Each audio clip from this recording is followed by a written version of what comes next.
Well, today we have the honor of talking to Wendy Stine, interventionist. And I'll let you unpack a little bit more of what you do because you do a bunch of stuff. You're a very busy person, and longtime friend of our founder and owner, Michael Deneen. And Wendy, thanks for being on the podcast today. Oh, you are so welcome. It's actually my honor. As I told you earlier, Drew, I adore Mike Deneen, and we go way back. Um, Yeah. How he many was there years when did you say? 24? about 24. Yeah, yeah. Wow. I've been sober 26, and um, he actually worked at the treatment center I went to up in Estes Park at one point, and then we started doing spiritual retreats together at a Jesuit place and down in Sedalia. And then he's hired me 3 or 4 times in different treatment centers where he's been clinical director. So we have some good stories, and I would count him as one of the icons in our field. Um, Yeah. he puts the passion and compassion, and his heart leads. Mm. That can get us in trouble, but when I'm with Michael, I know we're mission driven, and it's about the client first and what's best for the client, and Yeah. ultimately that's the goal, right? Yeah. That's the goal. Well said. Well, I'm tempted to turn this whole podcast into a Michael A Deneen shrine. stories, because I Yeah, know that's we could part fill two. time. That's part two. Um, that's part two. Yeah. Well, you know what? Part two, we'll have to get him on here with you, and the two of Absolutely, that you. would be fun. Wouldn't that That be would fun? be fun. Oh, that would be fun. Well, That would be great. I wanted to have you on, and again, we could probably do a whole series of podcast episodes with, I think you said it's 22 years in this field that you've been working in substance abuse, mental health industry. What Can you tell us a little bit of your journey? What Sure. inspired you to get into this work? Sure. I my basically my own recovery, like many of us. I went into treatment in '98, and it was ugly. It wasn't one bottom, it was a series of bottoms, and thinking I could control it. All the big lies of addiction that tells us it's not that bad. And finally I ended up at a residential program, broken, uh and it was profound. It was up in the mountains in Estes Park, and that it was a place to really start to get right with myself, my spiritual life. And I knew then, like 100 other people, that I wanted to work in the field. And I told my therapist that. And he gave me the pat on the head and said, do your work, come back in 5 years, and we'll talk about it.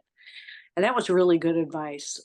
So once I left treatment, that's what I did. And I started taking classes and courses, went back to school like an addict, full on, while working, getting my hours in various places. At one point, I had three part-time jobs trying to get the hours for my tech certification. Hmm. And that was really great because I was exposed to. I worked in detox, which was fabulous. I worked in an IOP, and I had one of the best psychiatrists overseeing me. I worked volunteer up at Harmony, so I got all my CAC hours, and it was just about 5 years to the month that I got hired at the treatment center I was a client at. No And way. What yeah. was that like for you? That had to be Oh, pretty it was surreal, like, full circle. oh, it was super special, and it was like a poor comparison would be like being invited to the cool kid table in high school at the Yeah. cafeteria. I got to sit with the counselors, Yeah. and uh, it was a realized dream, and I wasn't used to that in my addiction of having realized dreams. Yeah. You had things that were on a list that were never really going to happen. Right. So that's where I started. I started as a primary therapist and worked in that capacity for about 8, 10 years. Yeah. And Yeah. it was Well, I definitely relate to that. I feel the same way being at Valiant because I was a client a Valiant. And so the Mhm. fact that I get to sit around the table sometimes with these people who have really, I used to say that they saved my life. I now say they gave me the tools to save my life. Mhm. Um, it's still not lost on me that I get to partner with these people. I mean, they're my heroes. You know, it's Right? like they really are. And so I can relate to that feeling of being able to get back and sit at the table with in the very place and the very people that, when you're kind of at rock bottom. But as someone who has, so you've had roles from therapist all the way to executive director. I mean, you've kind of done Mhm. it all in this field. What are some, and this is, I know this is a huge softball question, but what are some of the significant lessons that you've learned about addiction and recovery? And then I want to drill down specifically about interventions, but Sure. just what have you seen in the last 22 years? Well, I would say the one thing I try to keep personally and professionally is to always be teachable. There's I need to come in with some humility that I don't know everything, even though I've been around forever. That doesn't really mean much at the end of the day to the client, right? Mm, hmm. And personally, I think it keeps my recovery and spiritual connection in line if I can be teachable and always learn something. And I learn something from every single client. Every situation is different, every family is different, and sometimes it might be a dose of gratitude that I get that my family still loves me and speaks with me, and Sure. I get to go home to a nice house. So the gratitude is a big part. Um, as a field in addiction, we are learning so much about the brain, so it is constantly training or Yeah. changing, and we're the new science is amazing, and I'm excited to see how we can improve outcomes. Hmm. So I would say always being open-minded to learning new things and seeing what people are doing is one thing that really drives me, and it does keep me in that teachable spot. Mm. I Uh, love that answer. I love the humility that comes. That's not what I expected you to say, but that's a profound answer. The humility and teachability. I'm kind of inspired slash convicted by that because I do think, you can get in a field long enough, you start thinking I'm the expert and I know, and that's a dangerous place to get to, I think, in some regards. But the fact that, especially in an industry, like you said, that is continually growing, I mean, the mhm. science just in the last few years that we're learning about the brain and the addiction, it's huge. It's big stuff, and so I think that's a really beautiful and humble answer. I can see why you and Michael Deneen have been friends for so long because you that sounds like something he would say. I consider him like this expert in the Yeah, field, and he's just like he's so humble about his experience sometimes. But I don't know how recent it's been, but you now have a wellness practice. Can you plug I that a do. little bit? I'd love to hear about what you're doing right Sure. now. And how I got here was I started out more on the clinical side, being, therapist at treatment centers and then helping build some programs, suggest, how programs might be run and suggestions like that. I enjoyed I worked at Red Point as well doing directing IOP, and that was a great experience. Be anything that's creative got my juices flowing. Hmm. I worked in business development back in the day. Um, and what I loved about that was I didn't sell a treatment center, is how I viewed it. I sold recovery. Yeah. And so when I would go to conferences, I represented recovery, or when I spoke on a radio or TV or anywhere. I'm representing recovery, not a treatment center. I think that Hmm. might be a little different now with it's such a numbers driven industry. So that led Sure. me to kind of want to have my own wellness practice in which I focus on the whole person, the whole Hmm. family system, whatever is needed from beginning to end, finding a perfect fit treatment center because it's not one size fit all. It is Hmm. not. Every family has whether it's financial needs or insurance or whether the diagnosis is super complex, I need to have a great artillery of Mhm. treatment centers and practitioners in my pocket. And that's one of the pluses of being old as dirt, is that I still travel around and see what treatment centers are doing, what's good, what's not good. So Mhm. now I get to have a more personal connection. I work a lot with another one of my best friends in the field, Tara Taylor. We do a lot of tag team interventions together. And I think our philosophy and my philosophy, as well as the industry, has changed in intervention, in that you're not just intervening on a family member getting them to treatment. You're you're intervening a family system that's Mhm. dysfunctional. The Sure. system is broken. So you can't, my client is actually the family Yep. more than it is the person that we're intervening on. Yep. Because whether it's codependency, enabling, disdain, judgment, whatever it is, something is not working, or a lot of time it's just that multi-generational addiction that gets passed down, and the Sure. secrets are kept. So when I do intervention, I come in, and you work with the whole family way on the front end. A lot of people think intervention's just the one day thing. It's not. All the heavy lifting is done on the front end, Mhm. where you educate the family, you help them understand that change is possible for them as well.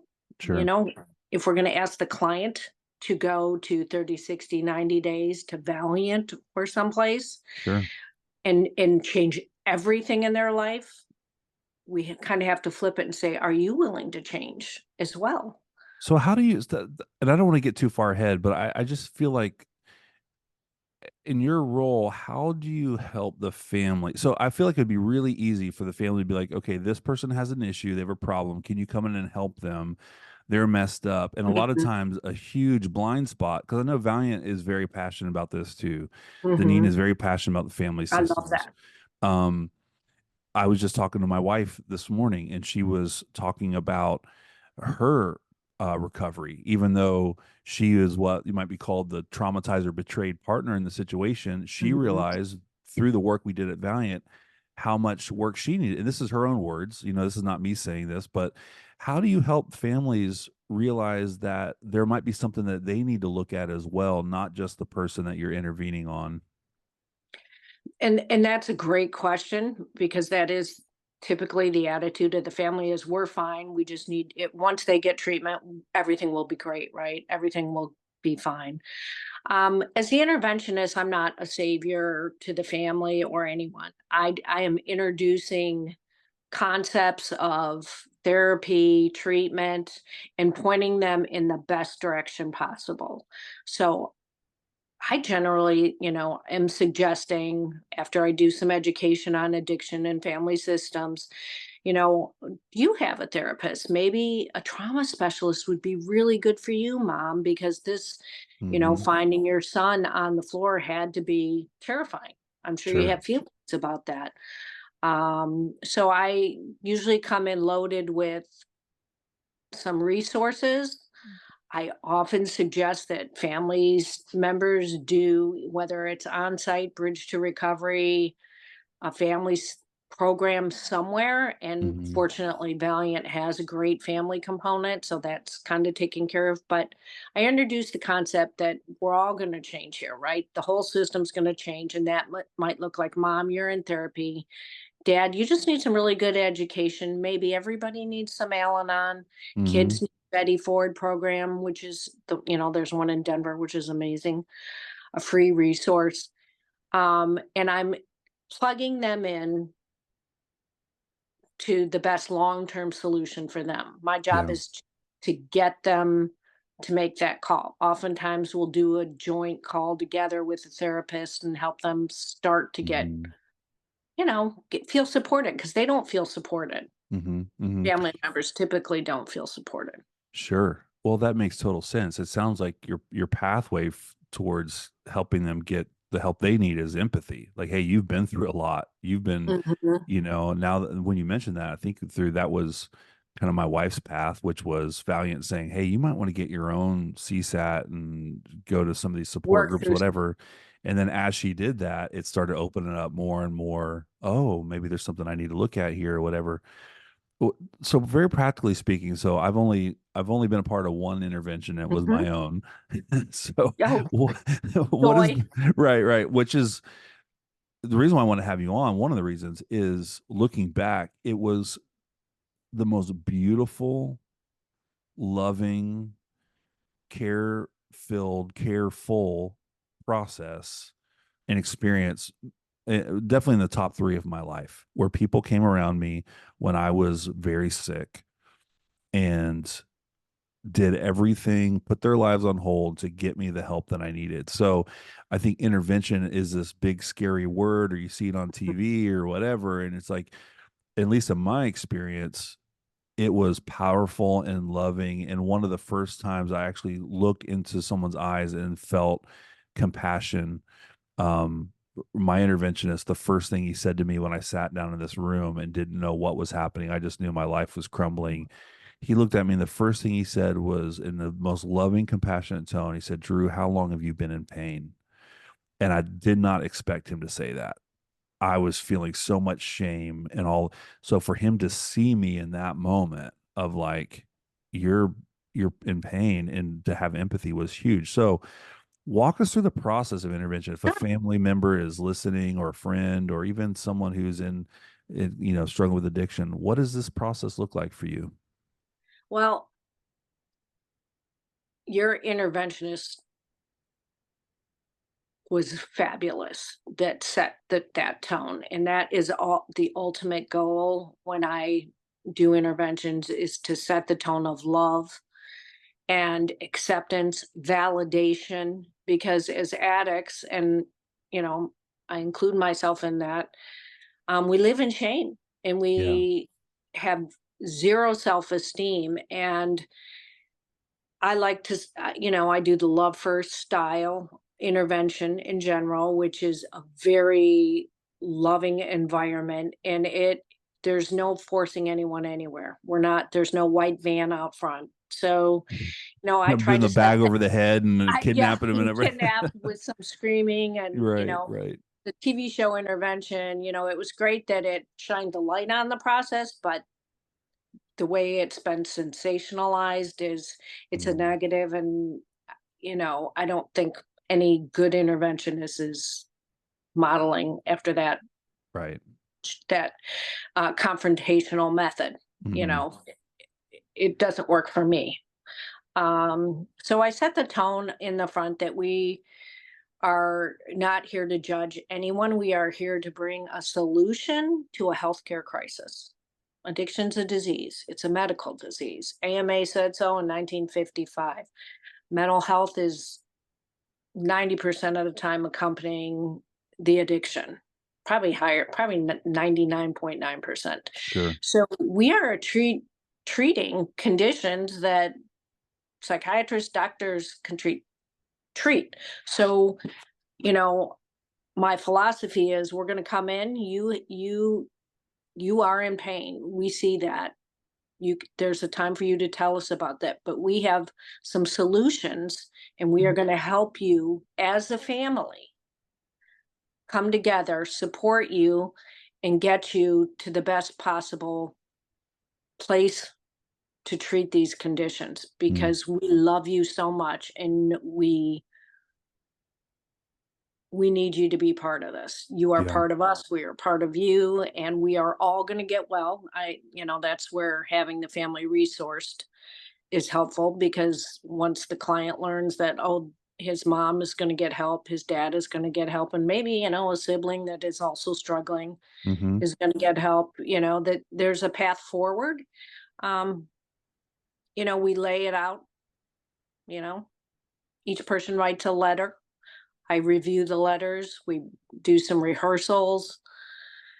There's probably about 20 hours plus on the front end, of that Okay. intervention. And meanwhile, I'm looking at the client and trying to find the best possible place for this client. A 20-year-old male is not going to go to treatment where a 77-year-old female is going to Right. go. So I help find programs there are I've been to or would go to or send my child to. Right. Right. I have a short list, and if I'm giving it to a family, I trust it. Mhm. I Mhm. tell families, don't Google treatment, never Google treatment, don't read reviews. You wouldn't do it for a heart surgeon, right? You wouldn't read a Yelp review. That's a So, great point. That could get you in trouble. That just says they're good at search engine oh, optimization and marketing. That doesn't mean they're good at what they do. Yeah, right. yeah. So, so the whole thing, we read the letters, we practice the letters, we process the letters. There's so many tears and moments where families have realizations.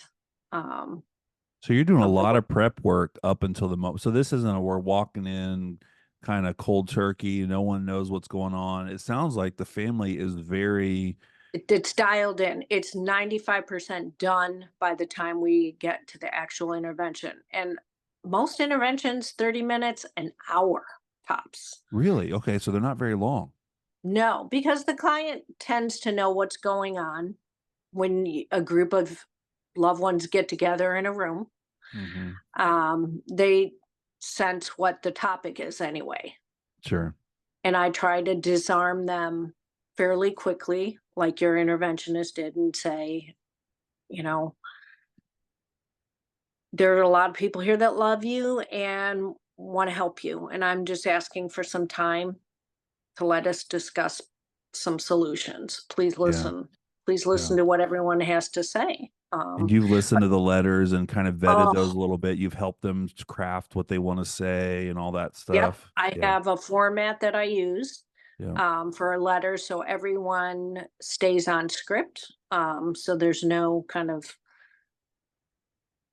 ad libbing because that's when dangerous things happen, Well, tend to happen. imagine it's so Really. emotional that experience that if you leave it to just winging it or speaking from the heart, as you might, as I might Yeah. Oh, say. yeah. Then, yeah, we can go off on tangents, and Yeah. so it's a format, and specific examples are really helpful. You wouldn't say allow a family member to say you're drunk every weekend because the client would say, well, in 1989 I was not drunk for 3 weeks in a row.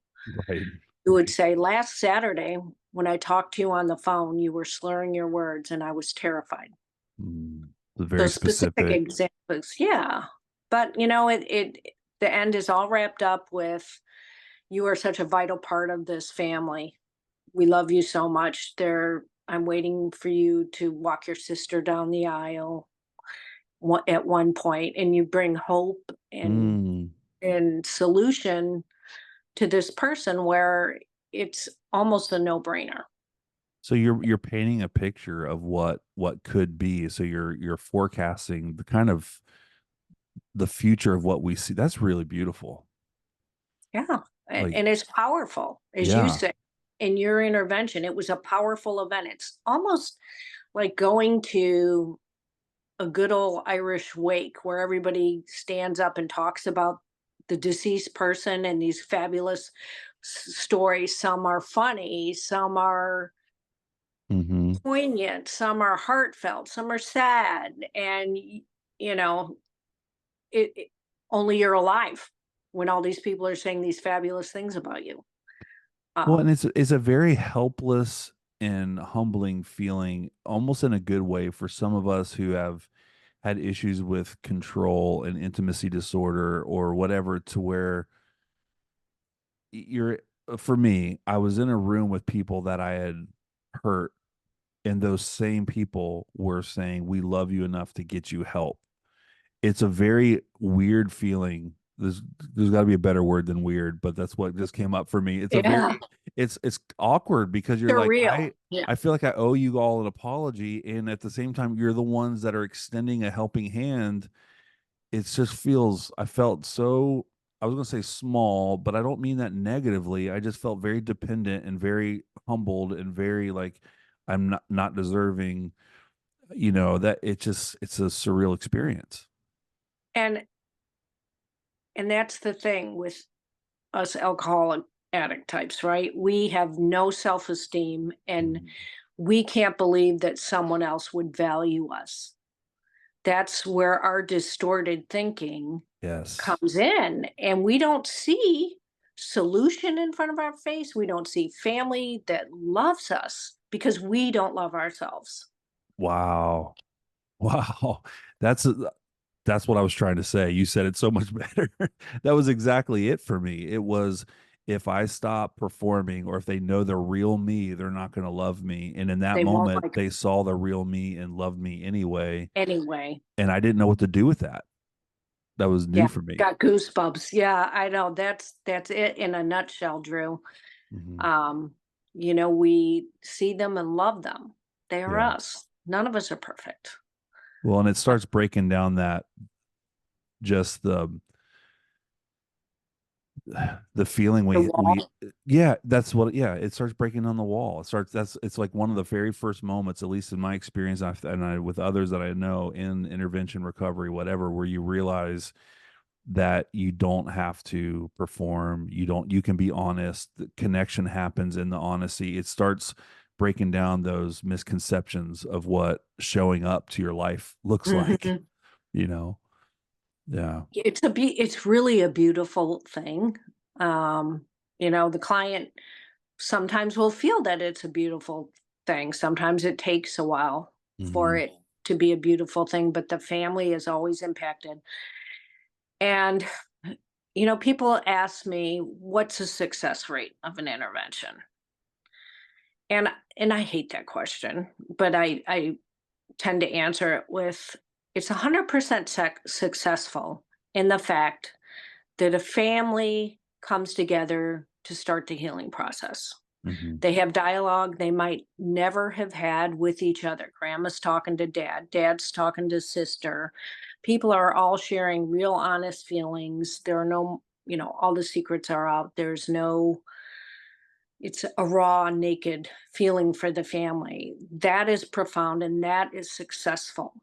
And if we can get the family to the healthy resources and get them connected, get them heal on the Yeah. healing journey, the client can't exist in a healthy system, right? An Sure. unhealthy client. So I would say, unless the if the client fails to show up, it's still successful to the extent that the family has got together. We have a plan. We have Hmm. plan A, B, C. How we're going to reach the client, what we're going to do next. Um, as far as going in the door, the success rate tends to be high because you don't do interventions at every phone call. You don't get Sure. do an intervention, someone got DUI. Right. I would say in the 90%, if Hmm. you have trained a family and you are, Right.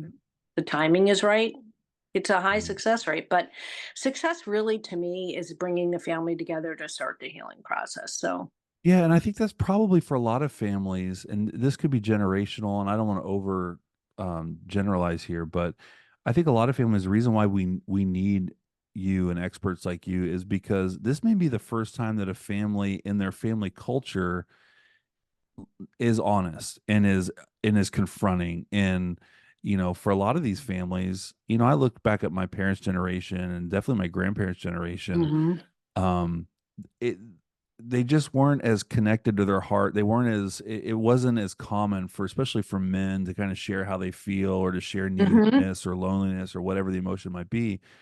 So in a lot of ways, you're probably facilitating these early moments of the whole family learning how to say the things that have been beneath the surface for a long time. Is that true? That is so true. It's 100% too. And we're breaking that cycle, right? Hmm.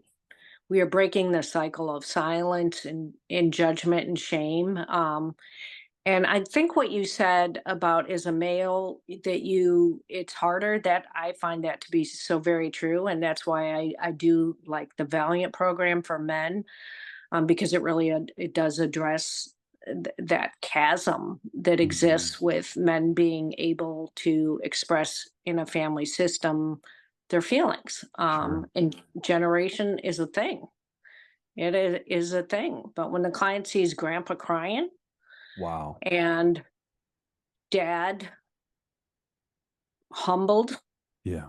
and, and calm and not judgmental, it's a game changer. Yeah. And I do believe that it is a cycle breaker because things are never the same after that. You Yeah. can't go back to hiding and secrets. Yeah. Uh, so it's a generation cycle busting kind of thing, which it doesn't really get any better than that, does it? You No, I know? mean, you kind of get to, I know the work that you do is it's very difficult and tough and emotional and all those things, but what a gift to be on the ground floor of some of those moments of breakthrough that these families are having that changes a cycle for generations potentially. I mean, that's pretty special work. I do love it. I Yeah. do love it. I couldn't do it on my own family. I would have to hire someone for sure because I'm Yeah. too, and charged. Yeah. But being that objective person, um, Mm-hmm. I don't know much about the universe's will for me. I know it's to one, not drink or use drugs, two, help others. Mm. Those are the only two solids that I've got in my life Yeah. on God's will. Yeah. Yeah. Um, and if I can facilitate healing, I am not the healer.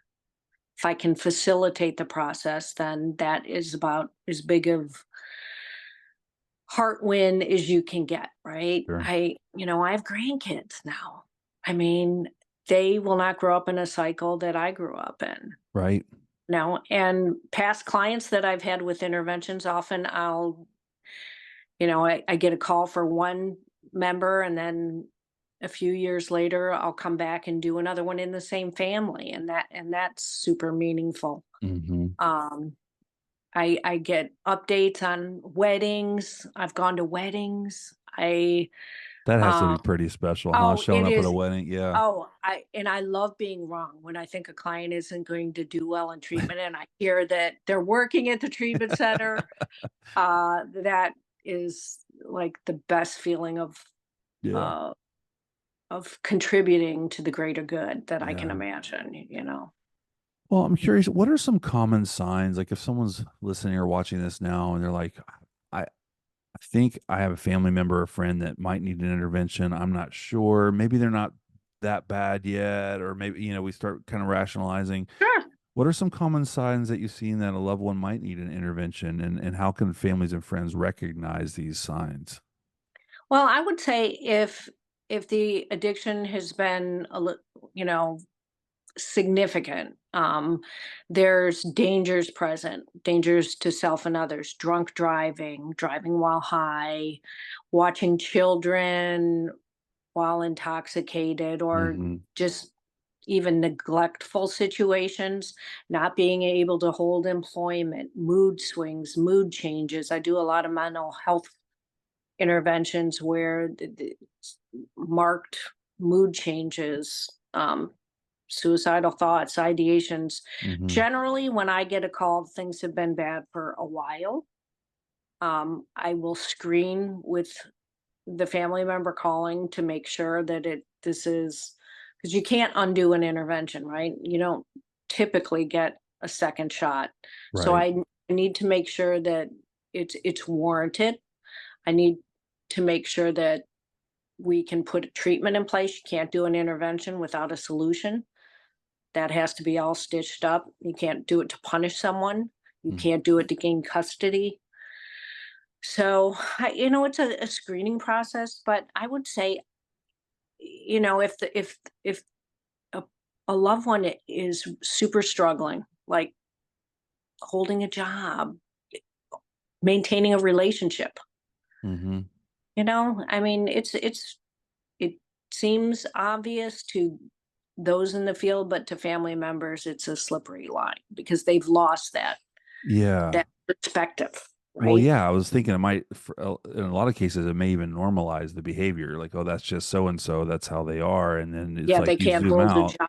Yeah, right? You're like, no, yeah, this is not yeah. normal We're a little behavior. past that. We are past that. Yeah, and That's where, public education is helpful, and I tell family members there's online screening tests to see for you and loved ones, Oh, okay. but, generally a good interventionist is doing a really good screening.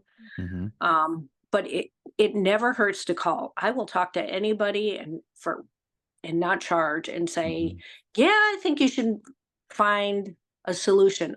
Oftentimes on that first phone call, I suggest they sit down with their loved one and ask them, say, hey, you seem like you're really struggling. Would you like some help?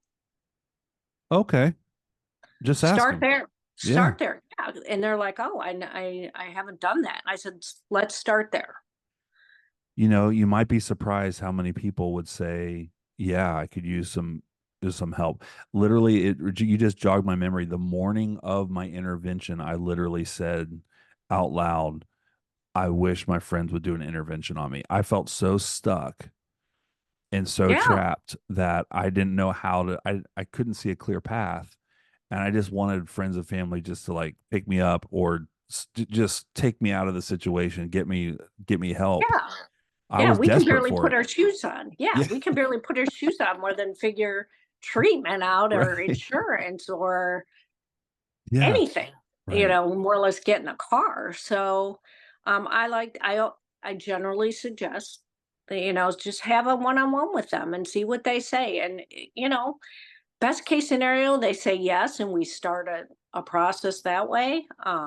That's less, intervention focused and more, just session focused. Mhm. um Worst case scenario, they say no, I don't know what you're talking about, and then I think, okay, well then it might be time to move forward with a more formally organized plan. Yeah. uh but Yeah. it never hurts to just ask. Just ask. That's Just great. That's ask. great advice. Well, and it's so simple, right? Kind of right in front of our nose. But there's a lot of fear around this. And what do you say to families who are afraid of like, man, if we confront this person, what if it means loss of relationship? What if they don't receive it? I'm sure you come up, they're hesitant, afraid to like, and I know you've talked about Oh, this a little bit absolutely. already, but what do you say to those families? They're like, I don't know how this is going to go. I tend to say my truth is that what happens if you don't do anything? Mm. um because we know chronic is or addiction is chronic, progressive, fatal if untreated, right? And many mental health conditions the same, um, to some extent. So if you don't intervene and nothing changes, nothing changes, their addiction will get worse, or they will continue to be unmedicated. They the end's still going to happen. You just get a closer seat to it because you'll be Yeah, watching it in your home or in your family system. sure. Um, I don't often with families share my personal story of how I got into interventions. And it was a result of my brother's suicide under the influence of drugs and alcohol. Mm, He was 40 in my parents' house, living in my parents' house, who thought they were doing the best thing for him. They really believed if he found the right job, the right girl, the right treatment program, just right. They loved him, mm. and he just couldn't stay sober. I was 5 years sober when it happened, and he died in the family home. So It tragic. caused it it was, and it spurned me to say, wow, this doesn't have to happen. You Mhm. know, had we all been tuned in a little bit better, we could have at least given intervention a shot. Right. Would it change the outcome? I don't know. I don't know his soul's journey, but for family members, the end is still going to come whether you're watching it or not. Mhm. Mhm. So I I've watched family members die in their family home because family members are afraid to confront them. They don't want to Right. hurt their feelings. They're afraid they'll kill themselves. Well, addiction is suicide by installment, right? Yeah. Yeah.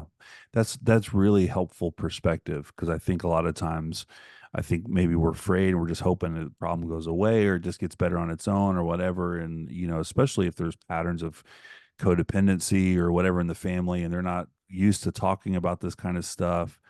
But it's helpful perspective to kind of to fast forward a little bit and be like, hey, let's look at the two paths. Yeah, Mhm. maybe they're upset with you for a minute, but probably in a matter of weeks or months, they're thanking you as opposed to continuing down this, what could be a really tragic road. And we see it way too often. I know in your line of work, you see it all the Yeah. time. It's just It's unfortunately a that is the reality. path. Yeah, It's a that's reality. reality. Yeah. It's a reality. And it's the families are in denial too. So my job is to walk them through that process and help them reflect back, Yeah. as best I can while honoring their truth. Yeah. Odds are good you're a family member and you aren't getting along great anyway at this point in time. That's a good You point. know, Yeah. Yeah. uh, How's it working for you? That type of thing. yeah, yeah. So really caring for someone enough to do an intervention, as in your case, is the most loving thing to do. It's the best expression of love to bring solution to someone who's suffering. Yeah. It is the most loving thing you can do. Yeah. Yeah. It's so Uh, good. So, what if if someone is resistant? What if you talk about your success rate, and I think we sure. we already redefined success. Success is not, it's Right. the family coming together. But say you have an intervention and they're like, no, I don't have a problem. No, I'm not going. No, I'm not Mhm. whatever. What then? Well, oftentimes the client will change their mind in a couple days. They don't like to be put on the spot. So they need a couple days and they realize if the family is holding some healthy boundaries, which, I've educated them on, help Hmm. prep them. We all have a common ground on that. If the family is holding the boundary, it's a matter of time before the client tends to go to treatment, at least at some level. Yeah. Because their life becomes pretty uncomfortable when the family system is healthy. They can't operate. They can't get money from dad or grandma. They can't, Hmm. s- you know, eat food out of the cupboard at free will and make a mess because now mom is saying, hey, you're going to have to pay rent. You're Hmm. 25. There's some what I call bottom lines. Hmm. Um, I tend not to talk about bottom lines in that primary intervention. I don't want to put up any barriers right out of the gate. But if a client is resistant, I usually frame it as I hear what you're saying and I can respect your choice to your decision. I understand that. And as a result of that choice that you are making right now, your family is also making decisions that involve you. And they may or may not affect you.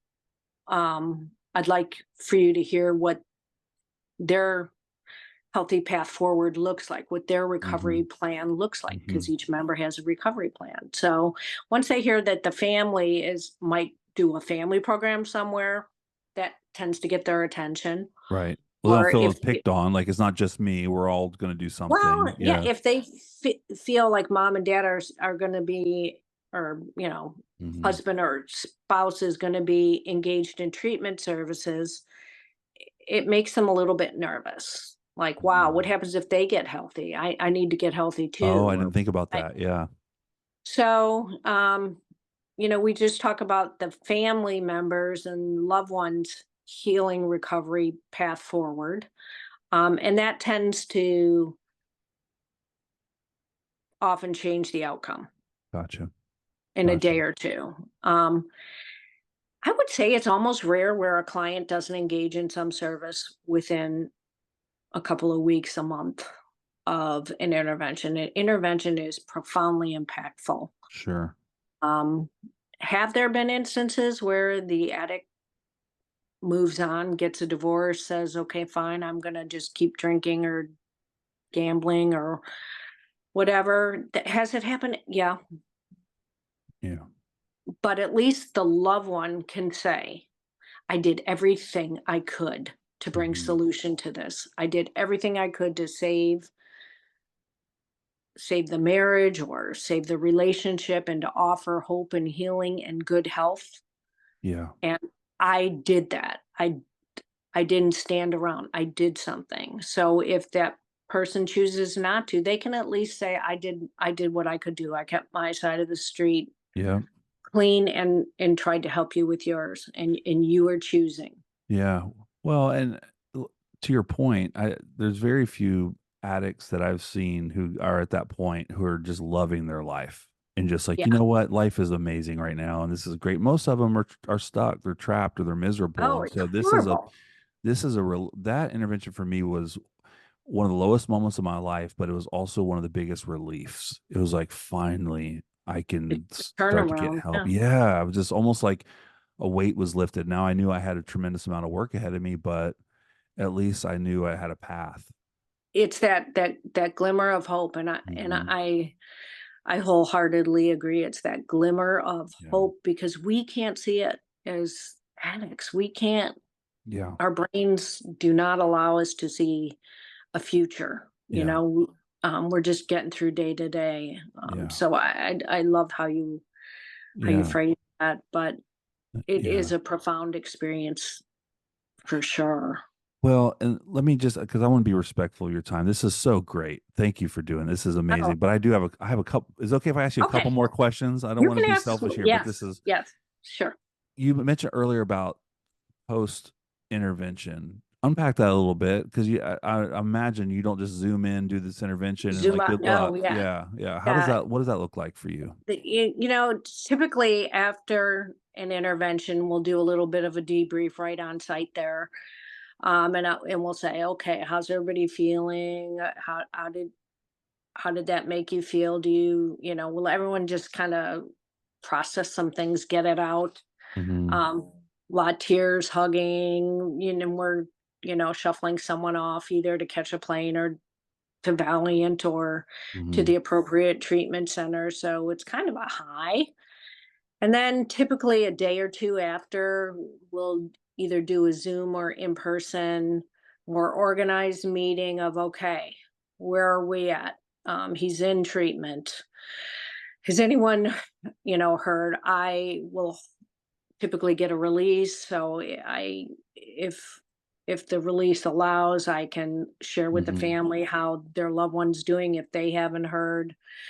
We just kind of come down after a couple days after everyone's had a good night's sleep and we process a little bit more. And then I am reminding them about their wellness plan. I am reminding them, okay, mom, you have this appointment this day, you know, husband and wife, you're going to go do this program, and kids are Hmm. set to go to this weekend to Betty Ford. We keep moving forward with their individual and joint Yeah. recovery plans. Yeah. And then have already talked about what happens after treatment. And many treatment centers like Valiant in particular, once the client gets in, they start talking about what's next. Not, oh, 30, 60, 90, you're good to go. Hmm. Okay, after this, let's talk about your other Yep. potentials to move forward. What are we looking at? And so I'm doing that with the family as well and making sure the family is continuing to hold the line Hmm. of more treatment, you know. Well, and it's really helpful to have that because, I know, again, I keep referring back to my experience, but it's the only one I have. When I go to treatment, I'm gone for 90 days. They're, my wife has now got 4 kids. She's to have someone that's helping walk her through what she needs and to remind her, hey, care for yourself. And a lot of their minds is like, well, you went off to, A you know, spa. Yeah. he went off to a Yeah. spa camp and you get the 90 day. And now I got to hold down the fort and, pick up, the pieces of what you left behind, all that kind of stuff. And so there's so much care that's needed for the family in the aftermath of an intervention. But sometimes we need someone like yourself who's reminding us and holding us accountable to our own self-care. I imagine that's a pretty big deal for A families. 100%, 100%. I mean, that's so true. Um, that each family member continue on their journey, and self-care is so important, and Mm. it's a word thrown around a lot. Mm-hmm. And Mm-hmm. it doesn't just mean massages and meditation. It means doing the hard work too of therapy, doctor's appointments, all the things that family members neglected Yeah. on themselves Mm. while, trying to manage their loved one's addiction. Totally. Totally. So yeah, so we keep on track, we keep it tight. Mm-hmm. Um and I love talking with clients and families, so I pretty much um am I allow them to contact me, text, whatever. It's all part of the whole thing. It's not a one and done. Yeah. Yeah. It's What's a the best way for people that are month. listening, watching now? What's the best way for them to get a hold of you? Should we go to your website? I only do word of mouth, so I don't Okay. have a website. Okay. And everyone at Valiant knows how to get a hold of me. I'm really good with the text. Okay. I have references too. Um, but Stein Wellness at steinwellness.com, Okay. or steinwellness at Gmail is probably the one I open the most. Okay. Just go with steinwellness at Gmail. Signwellness at Um, gmail.com, or get in touch with yeah, us here at Valiant if you're looking for an Yeah, interventionist, and we 100%. can Or put them in just touch. consultation, or, Mm-hmm. I do a lot of just, wellness services consultation of someone saying, hey, I want to find a treatment center. Can you help me do that? They Mm-hmm. don't need an intervention. They just need help. Absolutely. I can do that. I Yeah. do sober coaching, sober companion work as well. So it's kind of a whole spectrum, Yeah. which has been finally coming to the forefront in our field. Used to Yes. just be therapy and treatment. That was it. So now it's, you know, full spectrum. Yeah. Yeah. All right. So, final word, final question. What encouragement would you have families that are listening today, struggling? What encouragement would you have for them to take that first step in seeking the help that they might need? I would say just make a phone call, whether it's to me, someone like me, or even a treatment center. Just making a phone call can feel like a positive change. Odds are really good that you're going to be met with someone who has a compassionate heart answering the phone. And if Hmm. they're not, hang up and try another number. But just make a call and ask some questions. There's no harm in a phone call. Um, Worst case scenario, you wasted 10 minutes. Best case scenario, you feel a little hope, and Hmm. and you can get a plan. Yeah. Just or reach out to a trusted doctor or friend. Hmm. You know, don't be alone in it. Don't sit on it. Don't be alone. You don't Yeah. have to be alone. Yeah. That That's a great word. Well, Wendy, thank you so much. Thank you for the work you do. I know it's not oh, easy, I but it's making a difference love in a it. lot of people's lives. And thank you for sharing with us today. Oh, you are welcome, my friend Drew. We'll have to do another one on more Deneen On stories. Maybe we'll talk story. offline Yes. on Deneen stories. How about that? Oh yeah. Oh my God. Yeah, we'll get them good. Thanks, Wendy.